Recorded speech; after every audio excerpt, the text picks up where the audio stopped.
After her divorce from Tom Cruise, Nicole Kidman never imagined she would ever fall in love again. Their marriage crumbled in an instant. 10 years, 2 adopted children, a million little and big compromises.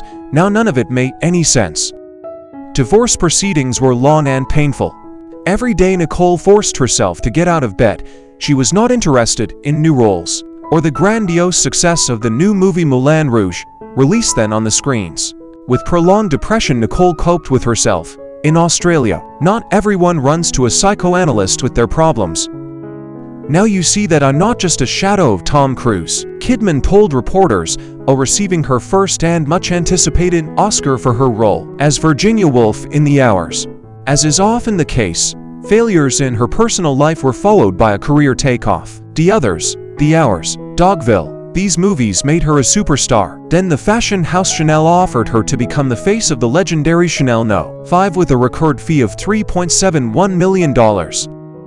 A busy work schedule filled the void in Nicole's soul. Her former and still beloved husband looked at her from the pages of newspapers and magazines. In the arms of a new couple, Penelope Cruz, Nicole herself remained lonely.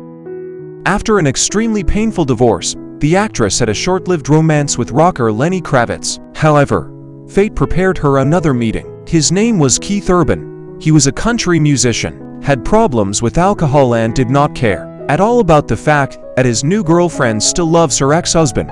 Unlike Cruz, Keith Urban did not suffer from complexes. During his 15-year career, he recorded 7 albums, earned $20 million, and received a Grammy.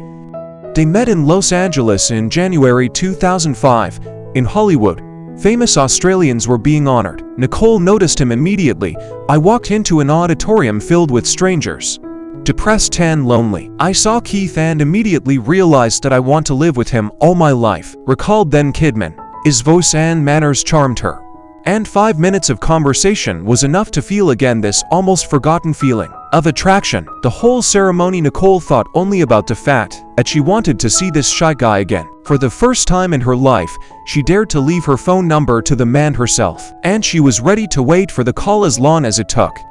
However, Keith was in no hurry to call. He had just recently gone through a breakup with his girlfriend, model Nikki Taylor, and he wanted to sort himself out before he decided to go out with Nicole. Sure, he liked her, but what could he offer her? Problems with alcohol and drugs, long binges during creative crises. Keith Urban not only helped Nicole recover from her divorce, but also became a real support for her. A few months later, when Nicole had given up waiting, the phone rang. "Hi, it's Keith," she heard. "I'm in New York. Could we get together?" For their first date, he'd asked her to Central Park. Unrecognized, they walked for several hours, talking about music, Australia, and how they both loved the sea. After the date, Nicole confessed to a friend, "It was very romantic. Keith is decent, gentle, incredibly intelligent. He's very easy to be with." Their relationship developed rapidly. A year after they met, Keith and Nicole went out together for the first time. Now Nicole could wear her favorite heels.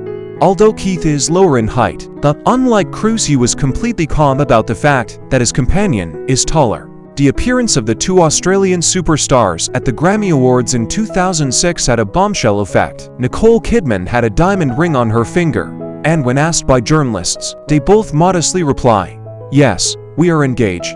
Keith proposed to her on her birthday, October 26, 2005, and less than a year later they were married. Their wedding took place on June 25, 2006 in Sydney. The bride was dressed in a delicate ivory-colored dress by Balenciaga, and the groom was unusually elegant in a strict suit with a white rose in his buttonhole. Keith and Nicole were married in an old Gothic-style chapel, according to the Catholic rite.